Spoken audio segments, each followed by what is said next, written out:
Sure, you're absolutely right. I think a lot of people do see it as a short-term trading investment style strategy, but that shouldn't put people off who want to go long on a position. I think when it comes to your trading strategy and your trading style, you have to look out for the right sort of asset classes that can provide a more of a longer-term view, and that includes instruments such as gold or interest rates and bonds, assets that people would like to hold on more of a defensive stance. So it really depends on the type of trader. When it comes to the long-term view, my policy or the way that we see it is that our clients range from all sorts, from short-term traders to long-term traders. I am more vocal with the long-term traders because a lot of the views that we provide our clients and also the journalists is on a long-term view, looking at what's going on in the world and what's affecting price action. And also when it comes to something like equities, you can have more of a long-term view on them, almost treating it in the way that a fund manager would treat it. Short-term traders, they have their reasons to be in the market, and they obviously feel that they can benefit a lot quicker by the quick change in price action, and a lot of them do very well, but I also think that you can do extremely well when it comes to long-term trading. It's just you have to be quite prudent and diligent in the way that your trading strategy works, and you also have to look out for the right sort of assets. I would say that gold is a particular favorite for long-term investment, whereas something like FX is more on the short, for clients who want to benefit on the short-term trades. It's absolutely feasible. You can hold positions for as long as you want. It really depends on you if you want to be able to close that position or change it in any way. We don't have any sort of time frame on when a client can come out of their position or not.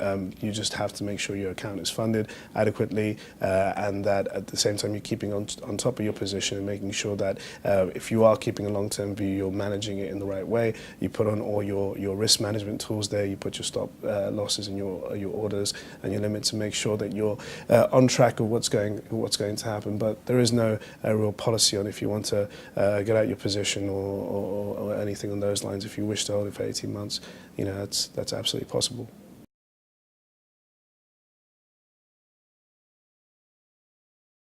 Yeah, well, I think touching on some of the stuff that our clients who have more of the long-term trading view, the flavour of a long-term view, gold is a particular favorite, and I'd switch that back to what's going on with in the world and gold prices in general, which are being pushed and pulled, particularly the big drop in gold prices this year, and that's based mostly on monetary policy by central banks, particularly the Federal Reserve. At the same time, with what's going on in China, China being the world's biggest consumer of metals, that's helped gold prices in the last few years. But now we're seeing a big switch in gold, where we're seeing a downturn at the fact that the Federal Reserve may possibly in the next few months cut the pace of buying bonds in their QE program. So a long-term view for a lot of investors is that because there is so much going on when it comes to gold prices, and that it is extremely volatile and fluctuating in prices, some people feel that it's better to just stick to that position, hold on to it, and sell at a time or buy at a time when they feel that it's appropriate, given the current trends in the market. So I think that would be a good example of what clients hold on long-term view.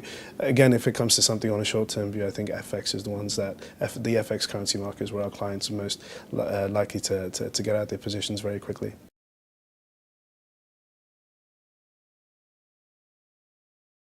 I would suggest gold, of course, that being the favorite. I'd also say perhaps look at interest rates. Interest rates, you can take a very long-term view on that, given the fact that what's going on with central banks at the moment. Central banks have pledged to keep interest rates at lows for an extended period. In fact, indefinitely in many cases, with the Bank of England now possibly not tightening their monetary policies until 2015 or 2016, and that's the same case with the European Central Bank. That's a favorite. At the same time, we also have other assets such as bonds, core government bonds and peripheral bonds that a lot of people are holding for a long-term view. And again, much of it is dependent on market trends and what's going on in the world, and they feel that they can take a long-term view on bonds, given the fact that their yield is far more favourable on a long-term view as opposed to a short-term view.